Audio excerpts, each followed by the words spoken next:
ప్రభుత్వ రంగ బ్యాంకుల్లో 5 రోజుల పని దినాల విధానాలను అమలు చేయాలని United forum of bank union నాయకులు డిమాండ్ చేశారు. మంగళవారం ఆదిలాబాద్ జిల్లా కేంద్రంలో కలెక్టరేట్ ఎదురు సిబ్బందితో కలిసి ధర్నా చేపట్టారు. 1వ, 3వ శనివారాలు కూడా పనిచేయాల్సి రావడంతో తమపై ఒత్తిడి పెరిగిపోతుందన్నారు. రాష్ట్ర కమిటీ పిలుపు మేరకు 5 డే బ్యాంకింగ్ విధానాన్ని అమలు చేయాలని కోరుతూ ధర్నా నిర్వహిస్తున్నట్లుగా తెలిపారు. తమ డిమాండ్ను పరిగణలోకి తీసుకుని వారంలో 5 రోజుల పని దినాలు అమలయ్యేలా చూడాలని ప్రభుత్వాన్ని కోరుతున్నామని, అంతకు వరకు ఉద్యమిస్తామని కొనసాగిస్తామని తెలిపారు.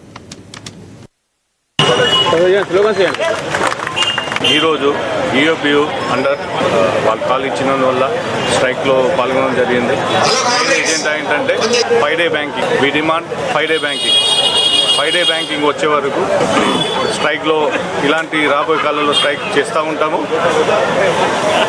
కంటిన్యూ పాల్గొంటూనే ఉంటాము. మా యొక్క డిమాండ్ చాలా కాలం నుంచి మేము చేస్తున్నటువంటి డిమాండ్ ఏంటంటే 5 డే బ్యాంకింగ్ ఉండాలని. ఒకప్పుడు half day, Saturday half day ఉండేది. హాఫ్ డే ఉన్నా కూడా మేము use to work full day on that Saturday.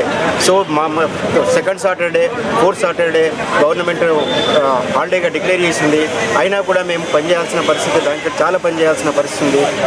Stress చాలా ఉంటుంది. కాబట్టి ఈ సాటర్డేస్ కూడా 4 సాటర్డేస్ హాలిడే ఇచ్చి బ్యాంకులో పనిచేస్తున్నటువంటి సిబ్బందికి ఆల్ క్యాడర్స్ వాళ్ళకు ఒక సపోర్ట్ చేసి స్ట్రెస్ నుంచి బయట తీసుకొచ్చి పబ్లిక్ కూడా సరైన సర్వీసెస్ చేయడానికి మేము సిద్ధంగా ఉన్నాము.